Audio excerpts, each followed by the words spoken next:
This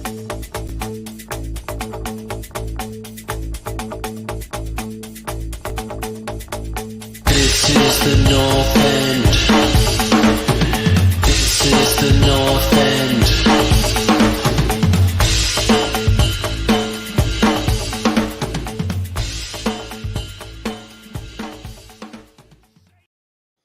Hello, North Enders. Welcome to the North End Reviews and Previews show. I am here with Mr. Paul Forrest, Mr. JP California, and the one and only Connie. Wonderful to see you guys. I feel like it's been a while, but maybe it's just been a while since the four of us have been here to do this together. I'm going to start with you, Connie, and check in on you, buddy. You look like you're maybe in a padded cell at the moment, or how's everything going over there? You all right? Oh man, I'm trying to get my setup's dog shit. Work is crazy. Team got a new manager today, probably the biggest uphill job that any top 6 manager will have in a while. So interested to chat with you guys, see your opinion on that, and chat some footy. Yeah, that's going to be a good one. I'm looking forward to that conversation as well. Lots to chat about. I mean, we've had that. I think that it doesn't matter who you support. It's an interesting conversation, For sure. for the Premier League and for Man U and what it will potentially mean or not mean. JP, I'm sure you're going to talk about the weather. So how's it going over there in California? I mean, it's a beautiful 81 degrees, but besides the weather, I'm actually dreading today because I have a physical trainer now. I've had a physical trainer now for a little bit to get back in shape and get these guns rocking, but I have him today. I have him for like 2 more weeks, and he's like, hey, we're going to go super hard these last 2 weeks. So I have it twice a week, and I'm terrified, actually. Dude, why do I feel like you should be focusing more on cardio than maybe like upper body strength with your trainer? I definitely agree, and I told him that, and like we instantly went into like upper body strength, but some of the workouts he's doing is really good for like my flexibility, my core, my stamina. So I am happy with some of it. I do need to get into a little bit more running though. For sure. Mr. Forrest, good to see you again, buddy. Oh, sorry. I dozed off. Trying to keep Talk more about working out, guys. Trying to keep you awake over there. I love it. It's such a it's great. How are you, Paul? How's things? You good? I'm good, man. It's nice weather here in Toronto. It's turning. Spring is coming. Spring is around the corner, which means fresh starts and fresh beginnings. It's also new manager day at Man United, so also fresh starts and fresh beginnings. It is, and there's a big game today that does have an effect, which we're going to get into on the final results. Burnley winning 2 games in a row at home for the first time this season, winning their 5th game of the season, which is like crazy. You get to the end of the season, they've only won 5 games, but that is the Sean Dyche-less version of Burnley at the moment. Fantastic stuff. Looking forward to chat. Paulie, take it away, buddy. So, let's talk about Sean Dyche right off the bat, because since we last got together, this guy got sacked. And crazy, right?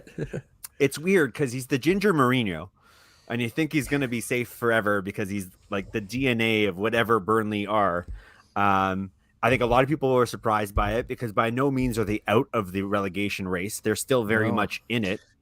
Guys, I just want to point out right now, if you take Connie's face and JP's face together and you smash it in the middle, Sean Dyche. I see it. I agree with that, actually. I see it. Holy shit. And then you take the color of my hat and you put it on their beard. My head exploded when I saw it. I was like, oh my God, I gotta say it. That's all I can see now. So I don't know about you guys, but for me, this felt like they've done everything they possibly can. Firing your manager to give the players that extra kick up the ass is your last roll of the dice. It's your Hail Mary move. It felt like that's what they were doing. It didn't feel like it was a punishment to him. It didn't feel like the journey is over. It just felt like, well, we can't go down. What else can we possibly do to get more out of these players? And that's unfortunately firing the Ginger Mourinho. Seemingly working so far. Like, I mean, immediate response. I watched some of the game today, and I was kind of surprised that a little bit more open. Still, the Burnley Burnley still sitting deep with a lot of the time, but a little bit more going forward, a little bit more free flowing, and that's being generous to Burnley. But I was surprised, and you're right, Paul. I think that at this point in the season, when you have to do something, this is all you have left. Sean Dyche is, respect from the fans, from the club. There's no disrespect to him whatsoever in this case, and I think he knows that. But what are you going to do? Like, what else? But we don't know what's going on behind the scenes because, like, we did hear about it a little bit though. Did they get a new owner? I'm pretty positive Burnley just got a new owner, and so this was know that. Hey, this is the new guy that is coming. It's an American investment group that now bought over Burnley, and they've been waiting, like they've been seeing how things have played out. But it wasn't like last summer. This was something that happened at the beginning of the season, and they're like, okay, we're just going to stick with him. But at the same time, when you're that close to the bottom, you're a new ownership group. You don't know the manager quite as well. You know, I'm not super surprised that they fired him. I don't know if I see that, though, because I think if he still had the dressing room, the idea would be avoid relegation, number one. And if you can do that, fantastic. Maybe we'll reevaluate in the summer. The sense I wonder is that maybe he did lose the dressing room and people were talking, and it's like, listen, if we don't get rid of this guy, there's no chance of survival. He's always, for me, worked wonders with Burnley and overachieved with them. Yeah, with no budget, too. For with a no long budget. Time, right? He's had no money for I was really surprised by this fire. I don't know what you guys thought about it, Paul, Brian, but I was surprised by this. Yeah, same. I mean, I already just told you my thoughts. I honestly think this was just the last thing you could possibly do to wring out more performance from the players. They're already well coached. They're already in position where the last few games, he's not going to change what they are. This is the added motivation of you guys got somebody fired because of the way you're playing. Wake up. And it's like in baseball, it would be the equivalent to a manager going out and getting himself ejected from the game. Like it's that kind of a desperation move, except this comes from the board instead of the manager.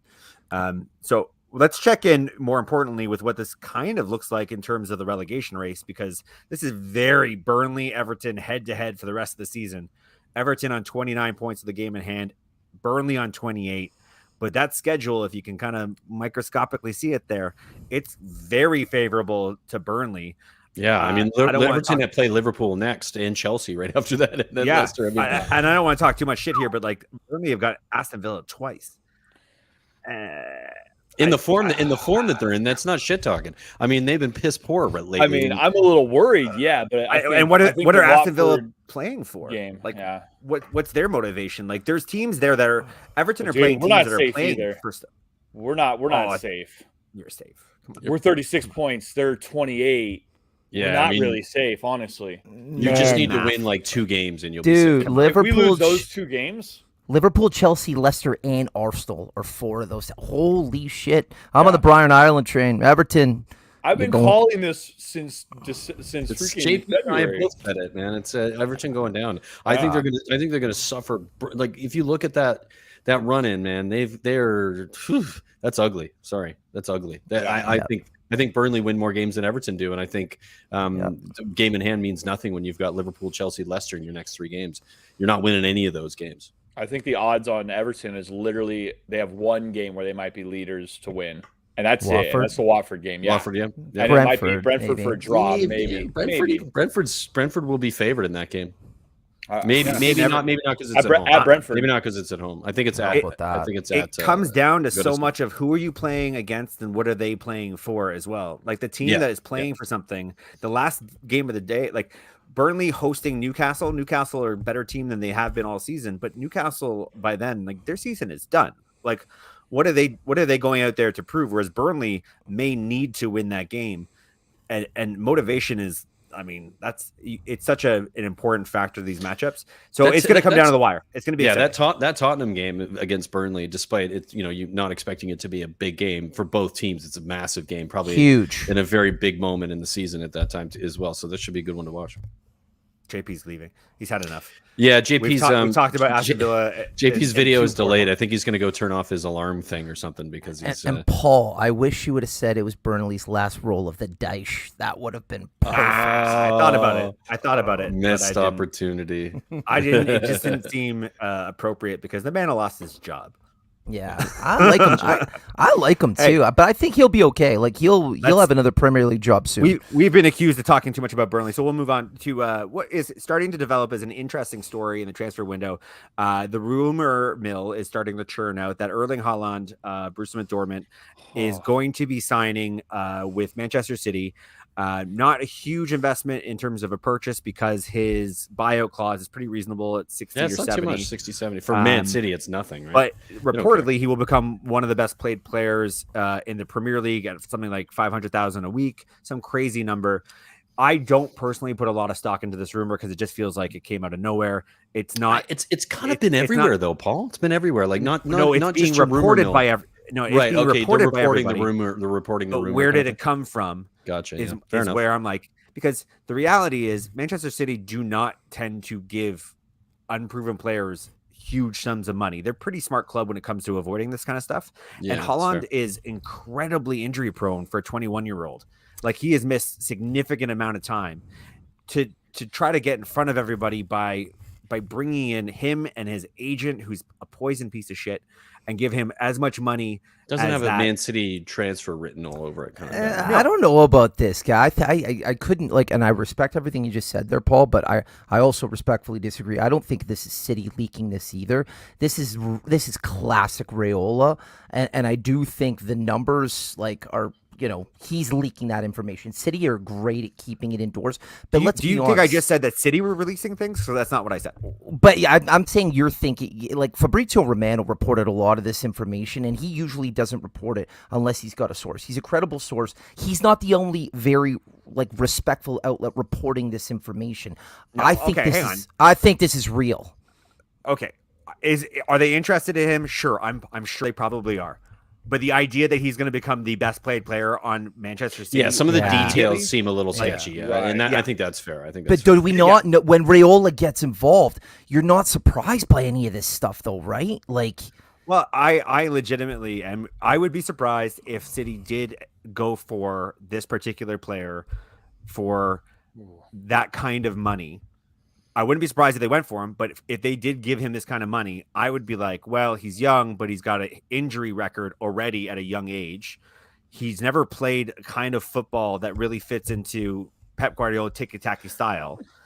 That's what I was going to wonder. He comes with an agent everybody knows runs his mouth. Don't City change the way they play if you bring in a striker like this? Because he's not a Pep type of player. Pep had Lewandowski, right? And he played with Lewandowski, and Lewandowski is not really a Pep type of player. Fair. He adjusts the system. He played more as a 9 that was a late runner into the box, and I think he's going to do the Bayern Munich system with Man City now. He's going to adjust. It's a fair shot. Put Haaland in there, which I is disagree. exactly what they would do if Haaland went to Bayern Munich now. That guy's not changing his style for 100%. anyone or any player. He changed when he went to Bayern Munich. I think the interesting question is this, for me anyway. And not a lot, but he changed. Do we? I watch Haaland play. No, definitely not Champions League. I think he's a very gifted technical player. And I'm very hard on this channel against Romelu Lukaku. I don't feel that way about Haaland, but not to get into a huge deep hole here, but do you guys not think Haaland could play that quick, fast play in the City team? I'm not sure, but I think he could maybe do it. I personally don't. So my takeaway it's not the way they play at at Dortmund. It's hard to see a transition or translate. If you watch this guy play, he is all about running at full speed from the halfway line, which is a very German league thing that happens. It doesn't happen in the Premier League. That doesn't exist in the Premier League. So what is he doing inside the box? Where's the intricacy to the way he plays? I don't see it at a level that Pep Guardiola would expect from anyone. So if somebody said to me, instead of Haaland, Dybala at Juventus for free this summer to Manchester City, I'd be makes more sense. That's a Manchester City player ready to go. He's a new Aguero. False nine, plays a striker player. You've already got Phil Foden and other players who are as good, if not better. I think this would be the player they want is a player I don't think they can get, and I think he plays at Tottenham Hotspur, and his name's Harry Kane. He'd slot into that team, and I'd hand them the Champions League, because I think we've seen him play that link-up game. You might be right, Paul. He might just not. At such an elite level, they play in that attacking midfield in the front three that there's not a lot of players in the world could step in and do that role other than Kane and maybe one or two others. I'm gonna jump in for a quick second. The only thing, the two things I have going for this is A, I believe the rumor is true. I think he's moving. B, I don't think the finances of it are probably really spot on. Is he going to get paid well? Probably, hell yeah. But here's the thing, for me, Man City's been doing two things really well, or one thing that I've been watching.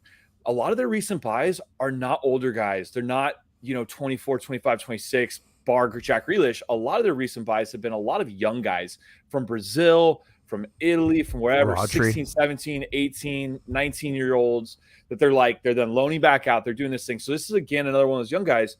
And if you're worried about a guy coming from Germany, who do you not want better than Pep, who has already legit coached in Germany, literally learned the language of German? He knows all this stuff. I think it's going to be a simple transition on this, because you guys were all saying like the German style of play. Well, you guys are saying the German style of play is so different. This guy grew up in England, right? That doesn't always mean like the fluency of it can still have problems.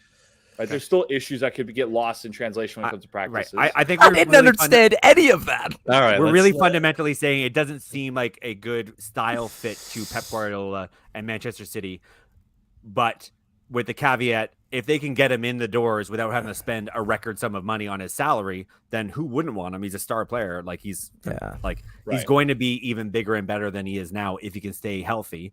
For me, as a guy who doesn't really want to see Man City always dominate the league, I look at this as like, well, it is a bit of a gamble because he is so injury prone.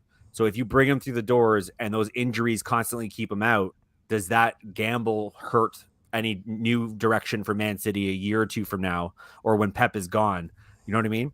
Like, yeah, this is not a slam dunk signing for me, and I think a lot of people are calling it like they'll dominate for the next 10 years if they sign. Yeah, him. I think that's an absurd statement for sure. Yeah. I don't think you know that until you see a player play in especially the Premier League. How many players have we seen come in that just don't cut it? Can I throw a quick caveat? And I agree. Great statement by Paul. You know where this guy actually fits in perfectly? At Chelsea. Liverpool. No, at Chelsea. I'd say Chelsea or Liverpool. I think Chelsea, you could see him at both teams. But. You slot out Lukaku for him. I would actually say he's an automatic 20 Premier League goal guy. The way Tuchel is lining up that Chelsea team right now. Yeah, but we said that when Lukaku. I don't know either. Like he's not a big hold up player, is he? He's not the same. Because he holds up play well.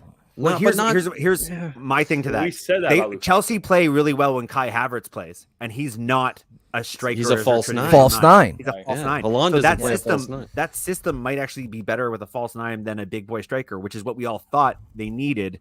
But it turns out it just took Kai Havertz a little bit to bed into the team, and then all of a sudden, like, goodbye.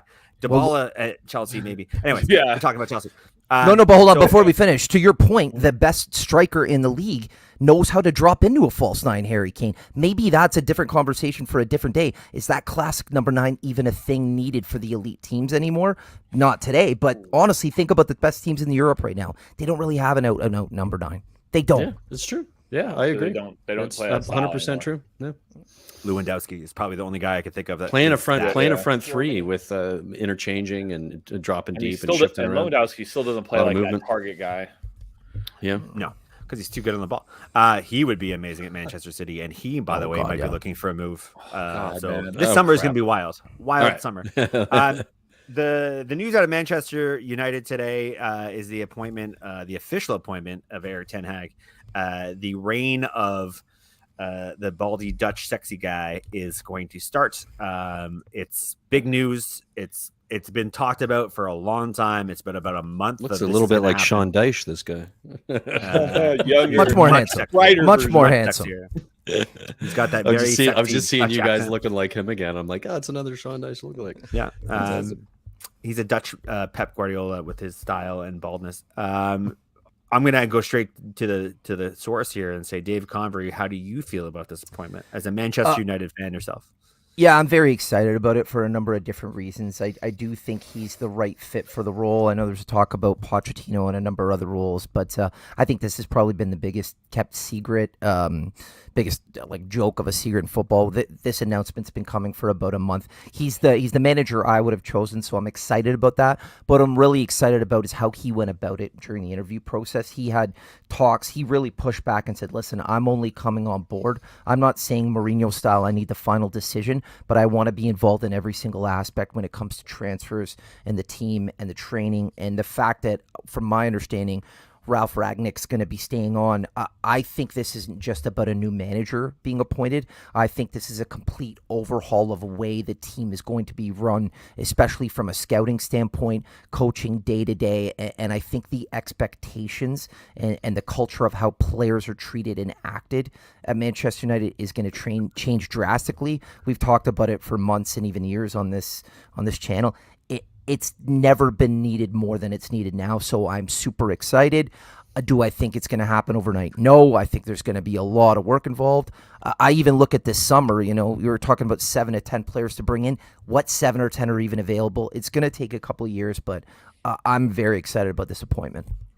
I think, man, you missed the ball, man. They should have gone for Sean Dyche. But before we get going, Paul, I'm genuinely, as another United fan, I'd like to know how you feel about it. I'm excited. So the debate between Ten Hag and Poch, I was like, you know what? Either one of them is an improvement to what we have going on now.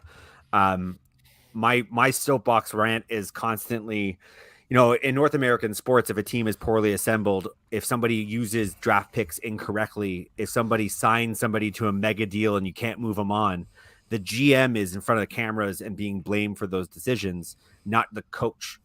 So with United, I've been of the mind that this team has been handed to managers expected to do something with a team that was never built correctly. Like, there's no balance to the team that was built. I've thought as of a year or two ago that we started to do what I wanted to see, which is the very slow process of getting a lot of the older players out, a lot of the failed signings like Lukaku out. It's taken maybe longer than I thought. And the guy I thought would get us through that process pain-free to get to this point where we appoint a permanent manager. That took a blip this season because obviously things kind of hit the fan and shit kind of blew up. But we are where I thought we would be at this point. We have now gotten a lot of players out the door. We'll continue to get players out the door. We are starting to get our act together from an office perspective. 2 of the lead scouts today in charge of our recruitment department were either fired or they walked away. Paul Mitchell, I think, is the rumor to come in and replace them. Ralph Ragnick is in a unique position in that he has already worked with this group of players and will understand what Ten Hag wants to do, and he can download the information he needs to download. He can say things like, I tried playing a high line. Harry Maguire cannot be coached into playing that way. Here are the obvious liabilities. Here are the young players I think can work into any system. Like, there's a weird, in all this disaster, there's like a little thread of a blueprint happening that gives me optimism, because I've always thought that shit had to happen before success on the field happened. And it's like a bummer to like get blown out by Liverpool or whatever, but like it almost doesn't matter until there's like a real team to start supporting. Yeah. It's almost been like we've been treading water for so long that this is the thing that has to happen. Again, Ten Hag, I like him. It could have been Pochettino. It didn't have to be him specifically. I just wanted to know that the people managing the soccer side and the blueprint side of building a team and a club are working together. And I think we're closer now to that than we were a year ago, 2 years ago, 10 years ago when Ferguson was around. It all got burnt down to shit, and a guy named Woodward took over. And so I'm optimistic. Yeah, it's a curious one. It's very well said, actually. Yeah, it's very well said. I think that all of those things are true. I wonder, Ten Hag was on the list, on Spurs' list, is somebody that we approached before. Luckily, getting Conte in the circumstances we were in. How long do you guys think? And this is a question for both Connie and Paul, and of course, happy to JP to answer it as well. But how long do you think it takes before what he's going to do starts to transform the way you guys play?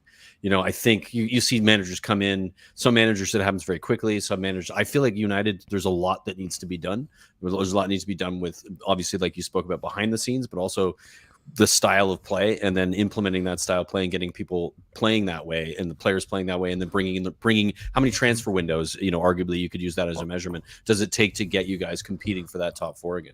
I'll jump on that quickly because I think it's 2 different things. And not to say you're not competing for it, because you kind of are, but just, No, but I think it's a very good question. It's something I've been contemplating in the last 48 hours very heavily, and I think it's 2-pronged. I think this summer, especially the way, from my understanding, the way Ten Hag operates, same with Ragnick and the way they want the club, the expectation will be the application of what he wants in the field will be expected immediately.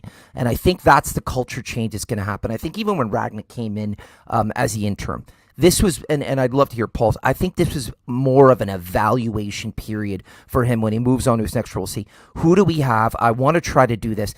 I think it's become very clear that this group of players, they're not very coachable, or there's something going on. I think the expectation is that he's going to lay his blueprint down, and if you don't follow it, regardless of your name on the back of your shirt and your sponsorship deals, you're gone. Yeah. But the bigger part of it, I think, is the second piece, which will be recruitment, and it's going to be getting it done right. We have a comment from Alexander. Yeah. This appointment, Paul Mitchell, for me, is probably better than Ten Hag. I think you could have gotten any manager in and gotten Paul Mitchell in, and you guys, the difference in United would be massive from what he did at Spurs. And that's why Alexander's got a little tear there, because Paul Mitchell, in his brief stint at Spurs, did amazing things. Some of the players that came in, he's got a really smart way of recruitment. Recruitment is massive, and it's obviously been the issue at United for as long as you can imagine. That bringing the right players in, not just good players, but the right players that fit a system. You're going to get a system from Ten Hag that he has an expectation of how to play. Paul Mitchell's going to ensure that happens, and that's Paul Mitchell worked with Ralph Ragnick to build a bunch of the RB Leipzig teams. They know each other. Paul Mitchell's really has a great system. So Paul, before I pass it over to you, just one comment. What I want to see, because of Paul Mitchell and everybody else, I don't need to see every 50, 60, 70, $80 million transfer. I want to start seeing the Riyad Mahrez's for $4 million. Go find the nuggets that we've never had in the last 10 to 15 years that Tottenham's done it, Liverpool's done it. I want to see to have one of the best recruitment teams in the world where you can build an academy, go find bargains, and develop players I've never heard of that are going to be world class. We've done terrible at that. I don't know, Paul, what are your thoughts? So going back to Brian's question, because you kind of wildly went away from the question. 4 or 5 windows. It's fine. It's fine. I actually think so. There's a distinction here. I think they have a good enough squad that they will play well. You'll see that style of play implemented. They probably will not be aggressively up the table, but you'll start to see them play a lot better. Similar to what happened with Klopp. Like, there was something being laid down in front of you, but the results weren't always there. So until eventually, a few seasons, right? 4 or 5 until he gets like those missing pieces that were really missing from the way he wanted to play. So I think you're going to see a pretty immediate, this is a new style of play from this Man United group. This is a new way of playing. I think he'll probably bring in a player that he's worked with before. Van de Beek will have he'll have a role within the squad because he knows how to play. You can expect a lot more running and fitness. I don't know the last time I can tell you a manager at United actually had like a proper off season to train and implement and drill and set standards. I think it's been honestly 3 summers since I can say that happened, and I think that's been detrimental. And now a lot of that is COVID for sure, but also people trying to make money with touring Man United around to different countries to play exhibition games in the summer instead of locking them down to train with each other. So I think next season you will start to see stuff, but I do not think that this team will get to a point where you could say we're at the place where we want to be, which is top of the league contenders for 2 or 3 seasons, probably. It's going to take a bit of time, and there needs to be patience, obviously. Totally. Man U supporters, right? JP. Oh, sorry. Go ahead, Paul. Yeah. Oh, and I'm just going to give you an example. It's basic things like De Gea will be our goalie next year. He'll probably be the goalie after that. We will need him to stand up and make amazing saves, but he is not a Ten Hag goalie. He is not going to be able to play the way that this manager wants him to play because he's so bad with the ball at his feet. So eventually that exchange will have to happen, but it can't happen right away. That's a 2 or 3 seasons. It's a transition. It's going to take time. It's a lot to do, right? So I just wanted to ask JP your thoughts on this appointment. What are your thoughts on Ten Hag? Would you have taken him at Villa over Gerrard? Is he on the radar, or do you think United are have picked the right guy? I honestly, I think this is a really ambitious move for United because they could have gone with someone who has a little bit more prestige about him. I think Pochettino is just a little bit bigger name, and that's kind of what United have been going with. This is the let's get somebody who's going to redo the ship kind of deal. My question for you guys is, Ed Woodward is he still officially there in a capacity where he's running the day-to-day, or is he out and the new guy's in? No, he's gone. Ed Woodward left. I think he's getting paid to be a consultant right now, but he's there to help sign contracts to sponsorship deals. He's there to help find bank deals to fund renovations to the stadium. Like, he's not involved in the football side of things. As soon as he left and it was revealed how much was going through him, they had to hire 4 or 5 different people to replace the stuff that he should have been doing as full-time jobs. And it became very obvious that because he had it all going through him, like the bottlenecking of it all, or the sheer lack of like, you're not qualified to make these decisions.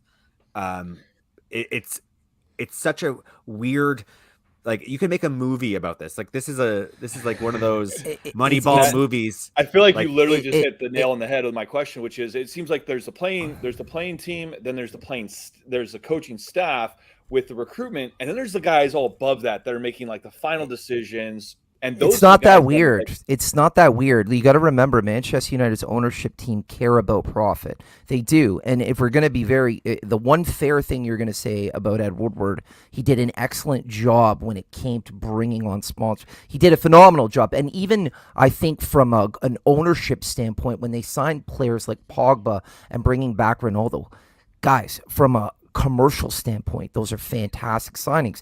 They're businessmen. They don't care if we win titles or trophies. They care if we're profitable. I think with Ragnick and Ten Hag and giving them a little bit more freedom and getting Ed Woodward away from the football decisions, that's where the project might change. Let's be honest. Everyone shits on the ownership team. Go look at some stats and see how much money Manchester United have spent in the last 8 or 9 seasons. It's a lot. We've gotten it wrong. Hold on. JP, I got to say this. I have to get this out because I want to be really.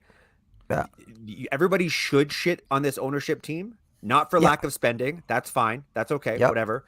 But if you appoint the wrong people, and year after year after year after year, you consistently are underperforming on the field, and there are people who are like telling you you're doing it wrong, stop and take stock and find the right people to get you out of that situation, and stop scheduling half-hour meetings to talk about how much profit you're making, and come in and ask the hard questions. Ed Woodward, are you doing enough, or are you doing too much? How much are you responsible for? How does that work in other successful clubs? Like, it's just bad business. It was a poorly run, probably low investment time period for them. You can almost imagine, like, our 2:00 is Man United and our 2:15 is Tampa Bay Buccaneers. The amount of time that they might have spent to actually check in on the running of the club, it's horribly helicopter parenting. It's like being the kind of parent that sends the kid off to boarding school and then it assumes that the teacher who's calling them about the development of the child knows everything that's going on, is sharing all the information. That's what horribly mismanaged, but also, like, from anywhere, from scouting to go, like Mourinho, Van Gaal, like different. Now it seems like it's a group of people which we've never had before. It'd be Mourinho and Ed Woodward, Van Gaal and Ed Woodward. Now it looks like there's going to be a consortium of football people running the club for the first time, probably since Ferguson, because it was Ferguson and Paul, help me out, I forget the other gentleman's name, David Gill, and they made wonders work. But that's when United was a place to be. They're going to have to start from the bottom here. It's going to be rough, but I think for the first time since he's left, it looks like there's actually a plan in place to start. This is the plan that should have been in place. Exactly. The biggest question I had is, now that he's moved, do you feel you have the people in place to be successful? Because I felt like Ed Woodward, while he made a lot of money, he was not helping you guys be successful on the pitch, let alone as an entity. They answer your question.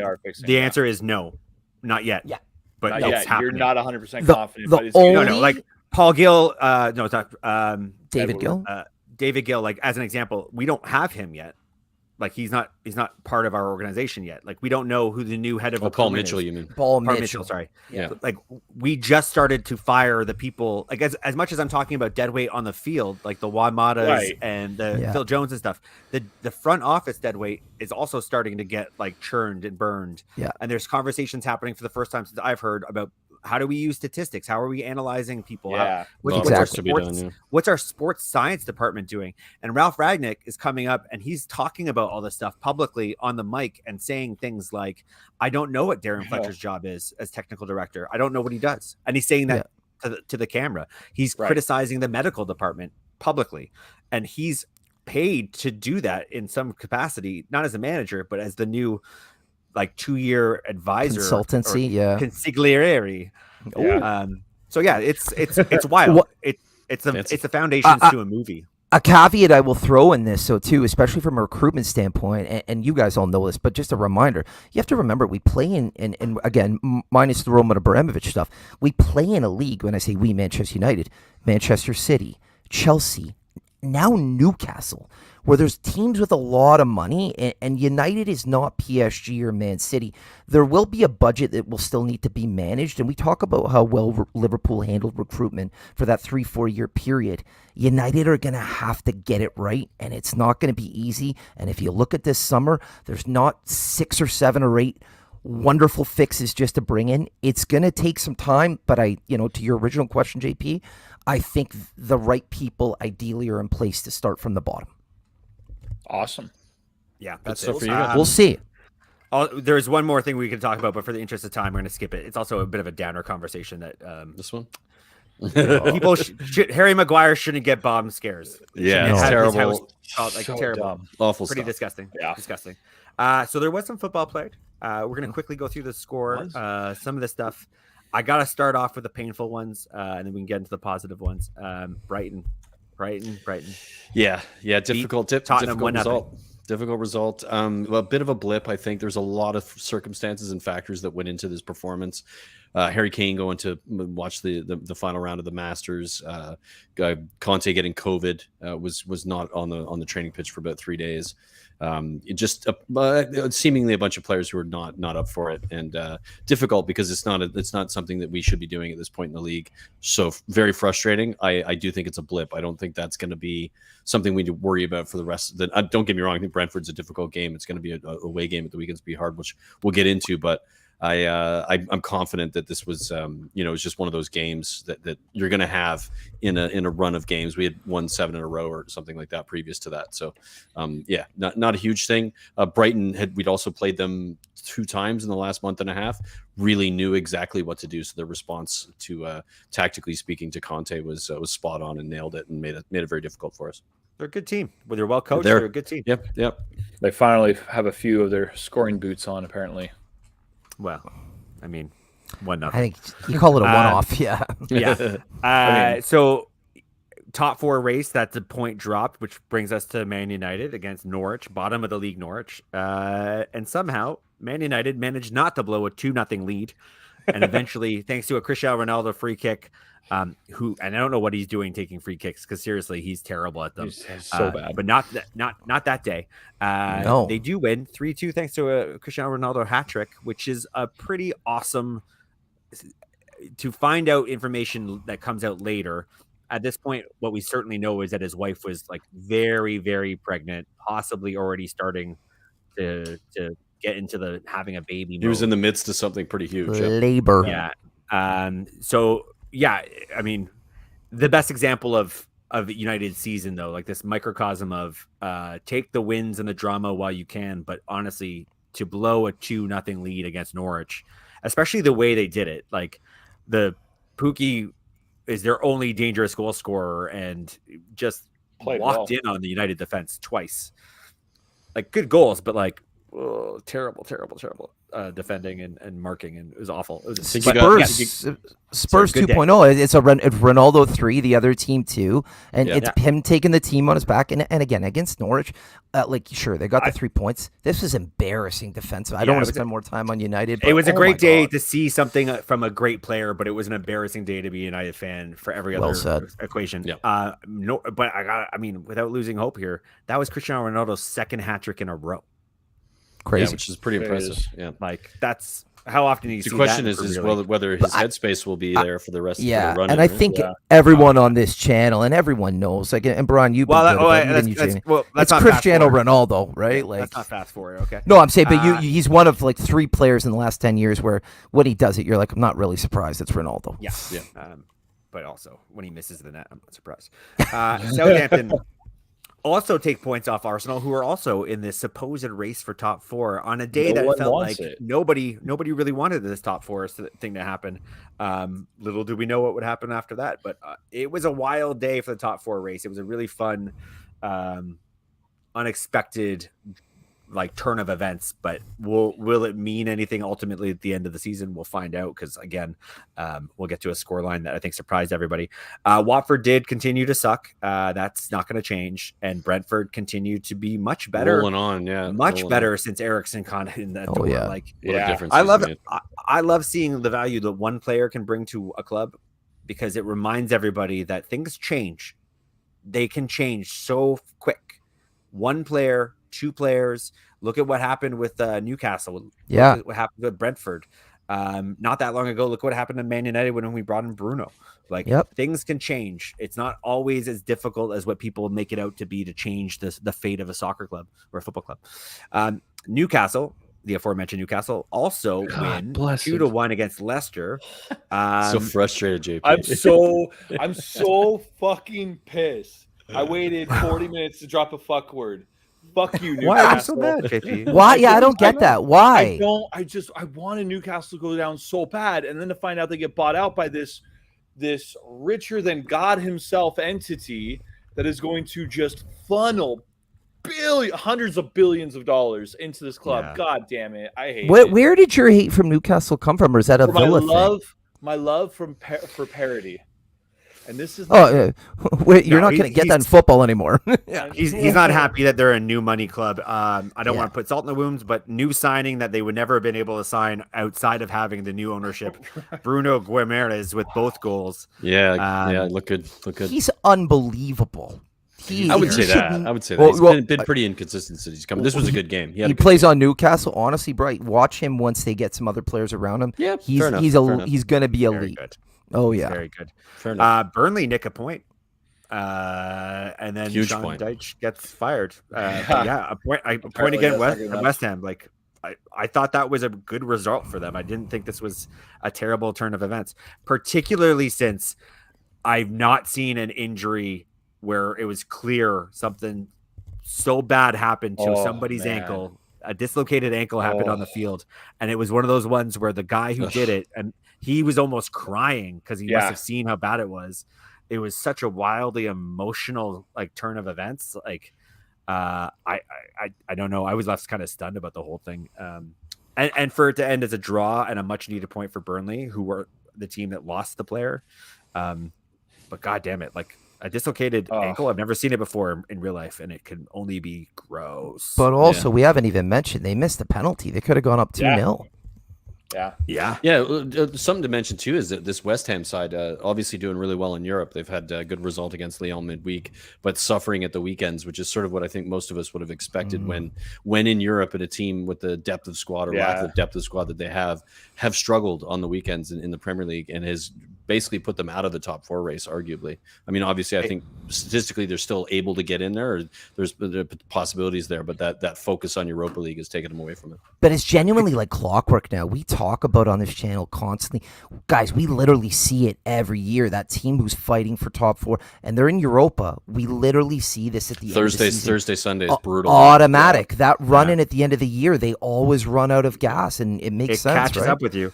The only time I've ever seen it do any kind of good is if a team is completely willing to put their kids out there.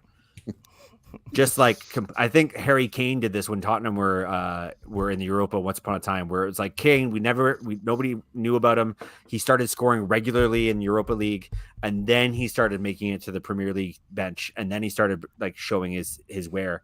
Yep. Like, if you can use that tournament as a betting in the youth, and kind of just not care that much if you win or not, but like just give it a chance for them to grow because of that tournament. I think West Ham care a lot now. I think it's West Ham's only luxury.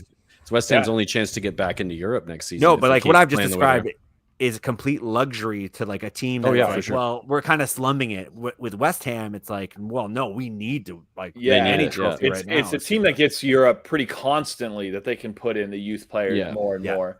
And we Completely. can all agree, right? Like, does anyone even consider West Ham to have a chance at top 4 anymore? I don't. I don't don't think so. I don't think they have the No. No, I don't gas. think so. I think by So the numbers they schedule's- are, but the it's, schedule's not they'd coming. have to win Their- every game, and Their legs are gone. Like Yeah. their legs are just holding together with like duct tape. At Yeah. this point. Arsenal and Spurs with a game in hand as well, too, right? So it's a Yeah. no from me. Yeah. So transitioning to other teams that have no chance at top 4, Liverpool pull down the pants and rape Man United. Man United, who were without Cristiano Ronaldo unexpectedly before the game, did not seem to be able to get their shit together in terms of like having enough players available. Had no midfield. Just walked in there, tried some stuff that clearly nobody was ready to execute. Ralph Ragnick called out players saying none of what they were doing we had coached them to do. None of it was the game plan. The high line was a disaster. What was Harry that Maguire. Harry Maguire's starting getting bomb lineup? threats. Oh gosh. But like, just a hugely embarrassing bad day for Man United, which is probably all I'll really say about it from my perspective. I will highlight one thing that I really want to be clear about. I thought the Liverpool fans who applauded Cristiano Ronaldo and his family at the 7th minute were the Class. classiest group of people I've seen in that stadium in my entire Ever. life. I mean, as much as it's a singing, rivalry, You Never Walk Alone, which was Classic. yeah, Very classy there's so move. many 20 years ago that would not have happened. 20 years ago, they would have done something terrible and awful. And it was such a nice moment that it overshadows any of my feelings towards the 4-0 scoreline. Mo Salah does score 2 goals. He's clearly running away with the Golden Boot race. Sane. He just found his incredible in this golden game. boot. Or, Like, sorry, Mane was incredible in this game. he hadn't been Mane was really scoring good this for a little game. bit. The front three Um, were on fire. Thiago Alcantara had a Man of the match. He was ridiculous in this Oh, game. yeah. I don't know that I've seen a midfield performance that complete All season. ever. Yeah. Like it was just absurd what he was doing.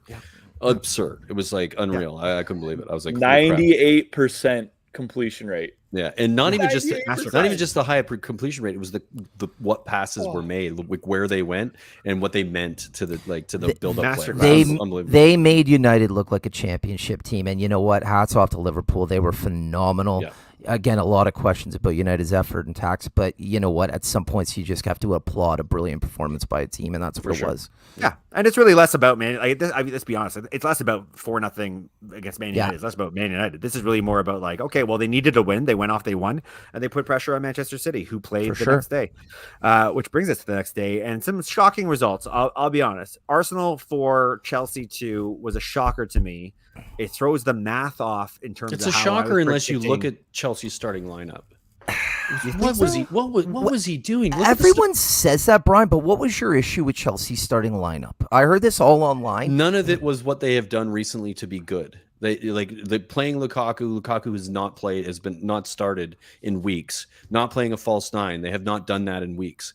Their defensive choices, the midfield choices. This is not a team that they've been winning with. This is a team they've been losing with, and he goes in against a game that arguably should matter as much as Chelsea as it does to Arsenal, and they just didn't show up. And it was for me, it's really like, I think it's on Tuchel. I think he made massive errors in that starting lineup. I think they start the team that generally wins regularly, or that at least competes and makes it difficult, and they win that game comfortably. Arsenal had like 2 or 3 big players that are out on injured, and that they should not be scoring 4 goals against Chelsea. I at understand home. what you're It's saying, absurd. but like squads at this point with all the games they have coming up have to rotate. Like, Yeah, but this is you different. can't just You don't- always play. You the don't same rotate group. in a London derby against a rival, a cross-city rival that is like purring up Well, it's behind not like you. they took I mean, Kai come on. Havertz out and put in a nobody. I mean, Lukaku. Yeah, they did. They put in Lukaku, who's done fuck all season. He He's scored been a 2 goals failure. against Arsenal last time they played against each other. I He had, know, like, but an what has actual he done performance. recently? Come on. I could see both points, but both points are fair. Like Paul's not wrong, Brian. I could see what you're saying. Like, yeah, the Lukaku thing hasn't worked but it's not a bad starting 11. If you watch this game, which I think we all did, my main takeaway from this game, and I thought it was very clear, Arsenal outworked them. And I'm not even saying that Chelsea didn't put in an effort.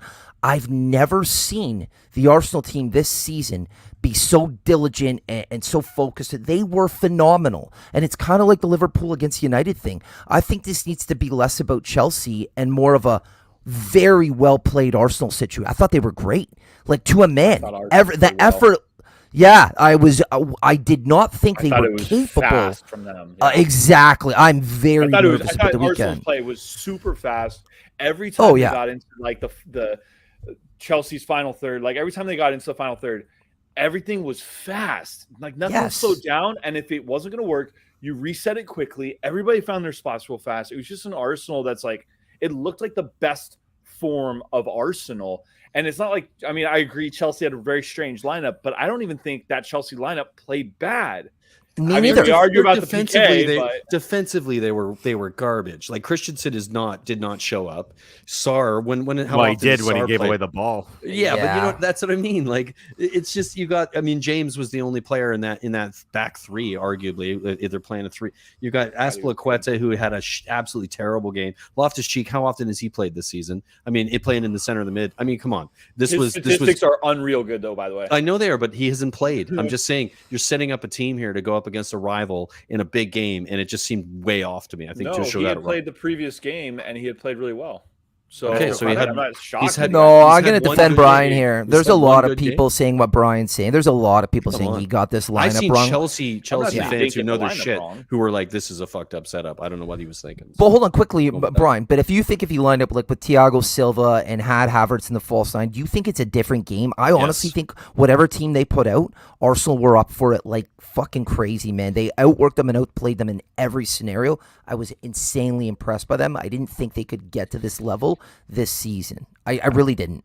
Yeah, I'm not as impressed as you are, but that's maybe a little bit of bias. But these are two teams I hate equally, or maybe you're close to. But anyway, we can move on. Before we do, Brian and Paul, Azpilicueta, was that a penalty or not? I think that was a fine performance piece. That was really for the benefit of just the referee. I thought it was like, if it was basketball, I'd be like, okay, well, he's playing for the foul. Like, that was it. He was playing for the foul. I think it's going to get called every time, but I wouldn't say it's a penalty. It's going to get called because he conned the ref. It wasn't really a PK because he had grabbed but it's a situation like and held him like this and then fell. Here's the distinction: in basketball, you embellish and it's more accepted because somebody has put you in a position where you can do that. The tackle made it simple to do that, so you almost have to expect that they are going to embellish. It's always going to be called, but it's not a penalty. Azpilicueta doesn't even need to be touching his body. Right. Like it's one of those where like that's an easily avoidable PK. I don't think as he sold it. I don't think physically it's a penalty. I don't think there's much of a foul there, but I think it's always going to get called. So I think Azpilicueta was an idiot for doing it. Arms around him, grabbing him. Azpilicueta was an idiot. I'm just saying I don't think it was a PK, and I thought the ball was well behind them. Like I was like, it wasn't really much going on there. I'm not far off with what JP's saying. Make that play. It's a pen every time, guys. I am going to ask us to stop bringing this game up and move on to the next game. We don't have our Everton draw Leicester. JP's got to bounce. I do have to go, guys. Have a good one. I'm gonna go get my ass torn by a gymnast, dude. See you, buddy. Oh, that sounded weird. Good luck. That sounded very sexual. Oh my God! Torn by a gymnast. All right. Well, have fun. A lot of different ways. Sorry, children. I mean, different. It's a family show. We didn't talk about dicks in the first 5 minutes like we used to. We're mature. Yeah, but we're getting better at this. Did we like pre-agree that talking about torn asses was going to be part of the discussion? No, we did not. Not that there's anything wrong with that, David. Richarlison draws Everton against Leicester with a late goal. Huge goal. That goal ends up being a huge 1 point. We'll see how it all plays out at the end of the season, but I suspect that's a huge one goal.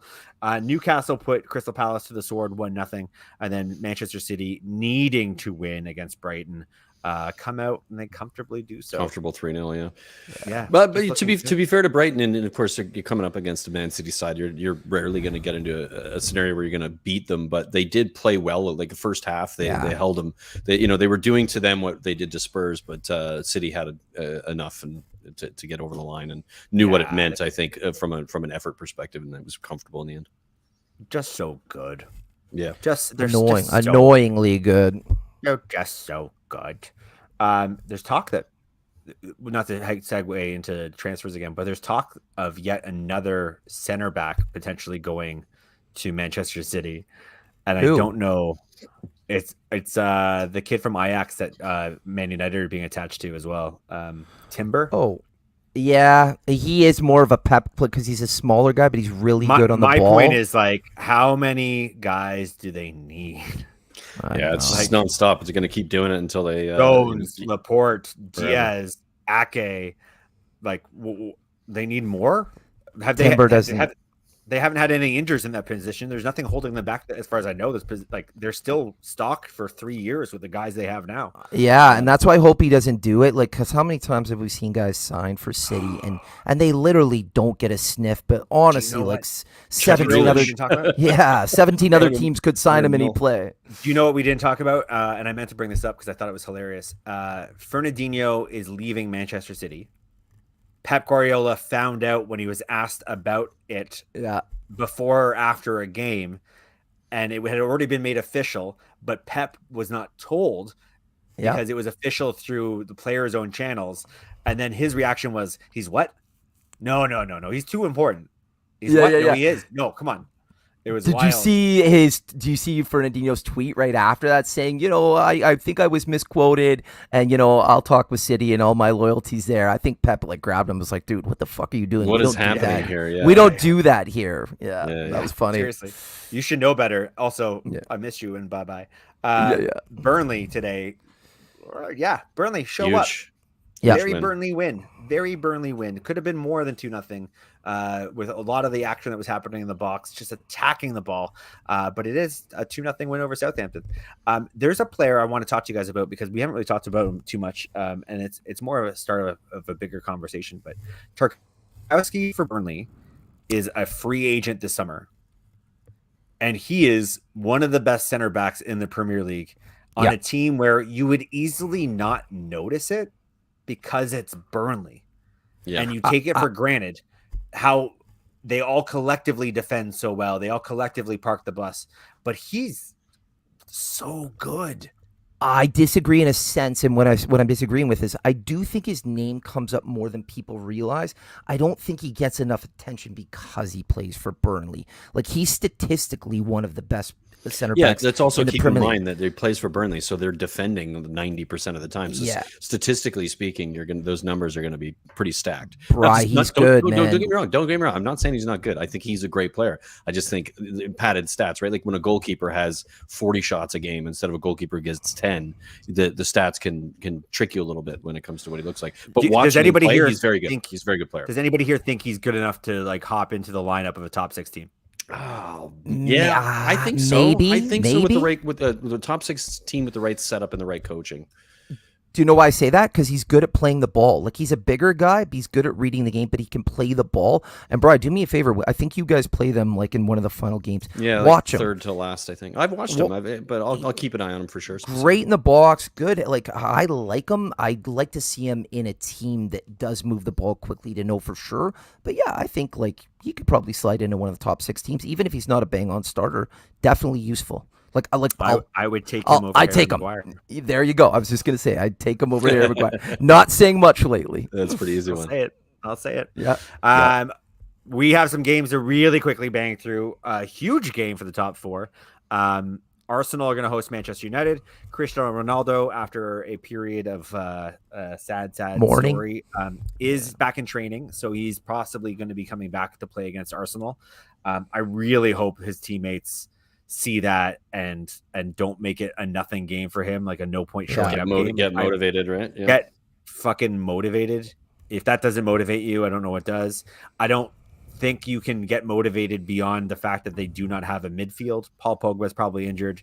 I don't know the situation with McTominay and Fred.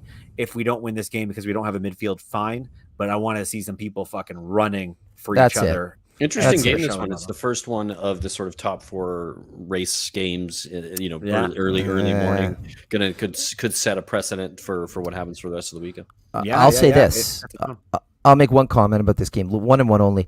I don't give a fuck how they line up. I don't give a fuck who the starting lineup is. But to Paul's point, if I don't see 11 players putting an effort in, I don't even care if we lose. We could lose 3-0. Just show me that you fucking care and have some pride for the badge. Because what I saw against Liverpool and the effort alone and what I've seen a million times in the last couple of years, not good enough. And I really hope that effort is drilled in for the manager. And I want the players to have a little self-respect. I fear Arsenal. I'm very impressed with them. I just want to see some effort and some pride. Nothing more. Yeah. And then let's just charge towards the end of the season and be done already. Run away. Let's turn the Get page. me out of here. Run away. Yes. Let's help Spurs out a little bit. I don't mind helping Spurs Yes, out. come on. Leicester are hosting Aston Villa. Aston Villa are not good. Spurs are not, or sorry, not Spurs. Leicester are not good. You know what, guys? I think it's going to get worse for Aston Villa. I don't want to be that guy, but I agree. I think Steven Gerrard is not Gets doing the a sack great in job. the summer. I think Sean Dyche for Aston Villa, to return JP's joke, and he's not even here to hear it, but like they could do worse. Villa. All right, we got somebody who likes Villa. 2-1. I don't he's see just, that. Alexander's a Spurs fan. He's just picking the score lines for Just us. going down. I'm not disagreeing with anything he's saying so far. Yeah. There we go. You disagree with that one? Well, he's outpacing me, so maybe you can pull it up in a slower way, so we're not firing through. All right. Given that we're the hosts of the show, Yeah, that's fair. man. Just trying So to I move would along. say Leicester Aston Villa should be a good game. Well, just give me a nudge then. Don't fucking. Man City are going to destroy Watford. Correct. Oh yeah, that's Predetermined. going to be gross. That one. Norwich are not terrible, to be honest. They've kind of seemed like the stress of going down is kind of letting them play, but they're going to get beat by Newcastle. That's an easy one. I like that scoreline. I don't mind talking about the Brentford Tottenham game because Brentford are playing very well, and there's a nice emotional reconnection to Christian Eriksen that I think could be a nice moment for everybody to enjoy and watch, which is sometimes that's all you care about in football is like these little human moments. But I don't think it's a straightforward game for Spurs either. I think Brentford have found a groove. Yeah, I'm going to agree with you there. I think Alexander's prediction is I have predicted on previous shows I was on our other channel, Tottenham on tour, a 2-1 Spurs win, but I think it's going to be very close. I think Brentford, as you said, have been in good form as of late and aren't going to be easy to play against. They, Ivan Toney's scored quite a few goals recently. I think he's got 6 goals in his last 4 or 5 performances. Christian Eriksen doing Christian Eriksen things. He has improved that team massively when it comes to transitioning and getting on the front foot. It is what he used to do for Spurs so well when he was very good, was that transition game, getting players in behind, making it really difficult for defenses. It's going to be interesting to see how we manage that. And it's going to be interesting to see how they manage what we do too. I think the key for us is to get those wingbacks high up the pitch and make it really difficult for them and make them have to defend more. And of course, our transition game has to be much better than it was against Brighton. And Harry Kane's going to have to drop deep and probably do what he's done so well in the other than Brighton the last 7 or 8 games previously. Here's what I'll say about this game tactically. If Brentford are going to play that strong pressing, running hard, which in a sense you respect, that's something that Conte is really good at managing against, and that's when he can get the most. It's what he'll want. Teams that have done us though have done that really well. Even Brighton, like their press was good against us. So any team that presses really hard against us well and can do it for 90 minutes is we struggle against. It's just, can you do it for 90 minutes? Brighton were well drilled. I don't know if Brentford are well drilled too. Maybe they can do it for 90 minutes. We'll see. But if Spurs are on and they can get that space over the top in the midfield to Son and Kane, I see those two being the deciding factor in this game. And kind of 2-1, 3-1, exactly.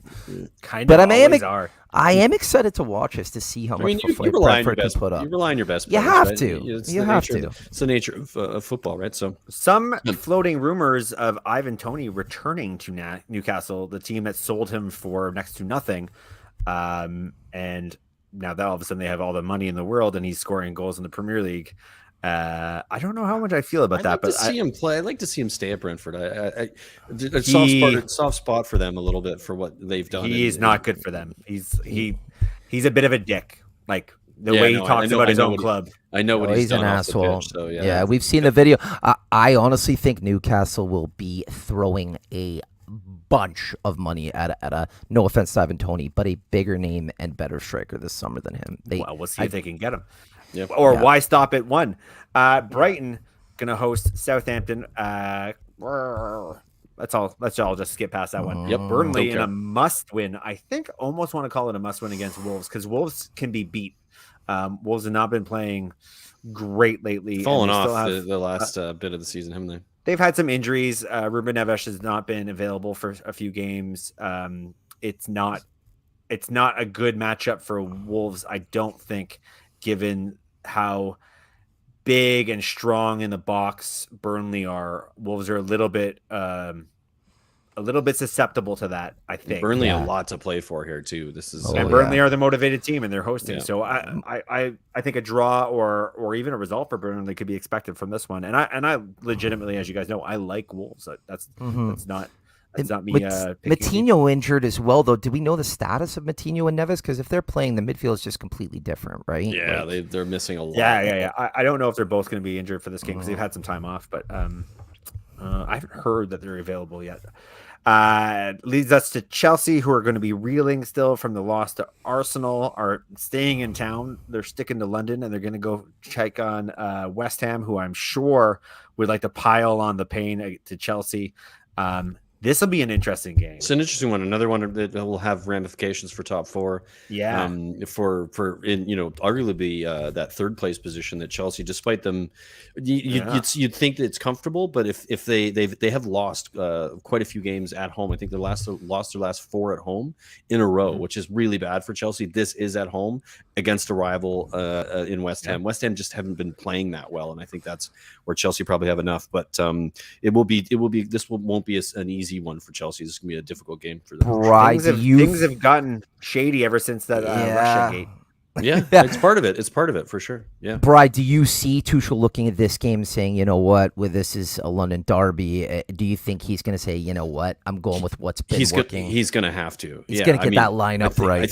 He has to. He's going to go with the lineup that has won him games this season as of late, and mostly on the road. Like I said, they haven't been good at home lately, but he has to win this. They're only 2 points above, or 2 points above Spurs at the moment. I forget it's close anyway, and of course they have a couple games in hand, so they're in pole position. It shouldn't be a problem, but with all the things going on off the pitch, they lose a couple more games, then that third place position is up for grabs. They are 5 points above Spurs with 5 points, right? Right. I think as up until they've secured that third spot, I don't know that you see Lukaku starting for the rest of the season. Oh, he shouldn't. No. Yeah. He shouldn't. Interesting sideline to this is that one of the two teams rumored to be in for Declan Rice in the summer are Chelsea, who he's an academy guy from Chelsea. Like that's his kind of heart team. Be a massive loss for West Ham if they lost Declan Rice. Massive. Depending on the price. No, but you guys know, like him and his entire family were like season ticket holders, and Chelsea's the only team he wants to play for. Oh yeah, for sure. No, well aware of that. Well aware of that. But then he somehow got over that to go play for West Ham, who hate Chelsea. Like, you get over it when the money's in your pocket.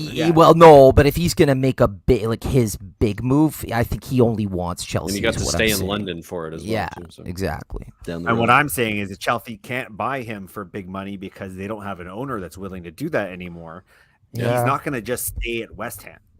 No, you're right. But what does he have? Is it 2 years left on his deal? View that everybody has is like he'll only go to Chelsea. He'll do what he has to for his career for sure. Yeah, Abramovich was buying players, but that might not be the case anymore. You have to wait and see on that. He may not like Thursday football. Liverpool are going to beat the crap out of Everton. Yeah, Jesus. And you're hosting your crosstown rival. They're in relegation race. You have a chance to basically put your foot on their neck and they push them under the water.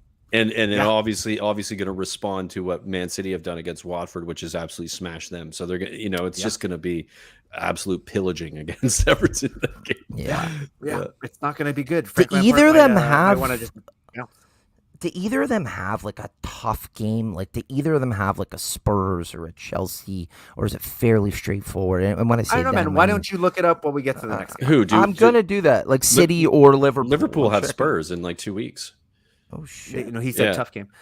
Crystal Palace. Hey, we drew them the last time we played them. It's a tough game for them, whether you like it or not. I think Crystal Palace are hosting Leeds. I would expect an entertaining game. Who cares about the result? That's what it is. We're at that stage of the season, but entertainment nonetheless. And then Manchester United are going to host Chelsea, and who goddamn knows what that looks like. That's a weird one too. Weird one too. It's a lot of football for Chelsea in a very short period of time. United. Yeah. And both teams are complaining to the Premier League about the arrangement of this fixture because it was a new one that was thrown in the mix.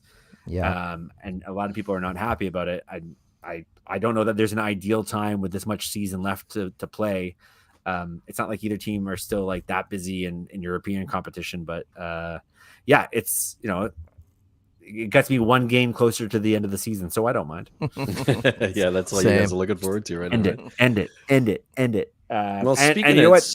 Potentially, let's say, I'm just gonna say, potentially, West Ham beat Chelsea, Man United beat Chelsea. That's 3 games in a row they've lost. So the implications to the table could be very interesting. I think we're being hard on them. Like I think they had an off night the other night, but I also think Arsenal played really well. I said if. I know, but I'll put it this way. Do either of you two think that Chelsea will finish outside of top 3? I don't think so. But with, like I said, with the stuff going on off the pitch, with their current record at home being so poor, losing the way they did against Arsenal, there is a little bit of a downfall there, and they've put themselves in a position where that is now a conversation. Whether whether it's like an accurate one or whether or not we believe it's going to happen are two different things. But they lose 2 games in a row and teams around them win. Then that it is a conversation that needs to be had, and there are a bunch of ifs involved, and that is it's speculative, but I still think you have to consider it. And a lot of ifs with that club this summer. Like we're going into a crazy. So I know we got a title race and a top 4, but man, this summer for us in the off season is gonna be crazy. Yeah, for sure. Transfer shows coming in. Oh, yeah, transfer shows coming in. So that brings us to the end of the show, guys. Any last words before we sign off? I enjoyed that. We are going to be releasing some transfer shows, some hypothetical. If you were the director of football and you had this much money, what would you do for this club? I believe our friend Luke is actually going to film and release his video on the weekend, which would be the first of the series of content we're hoping to drop. And I will point this out there because I've said this before. I'll say it again.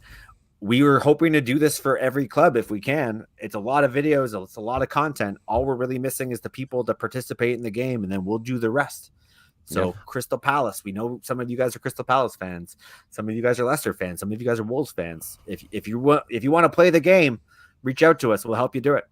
They're my favorite. My 2 favorites are like the best of end of the season preview, but I love this. Like as an outsider who doesn't follow Spurs like Brian does, I'm genuinely fascinated to like learn more about the ins and outs and the potentials and to see potentially where the club is going. I think they're a lot of fun. I'm finalizing mine tonight for United. I really enjoy them. Looking forward to it. Can't wait for yours, bro. I'm looking forward to it, man. It's a good experiment. I've done a lot of research. I'm gonna have to dig into that a little bit more as the season's gone on. Of course, new possibilities, but that will be coming as well. Make sure you support the channel, like and subscribe.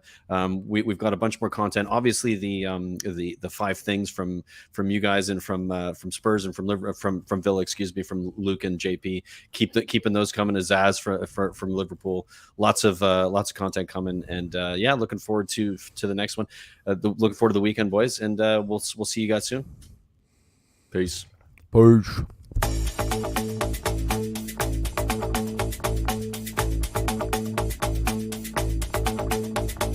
This is the North End.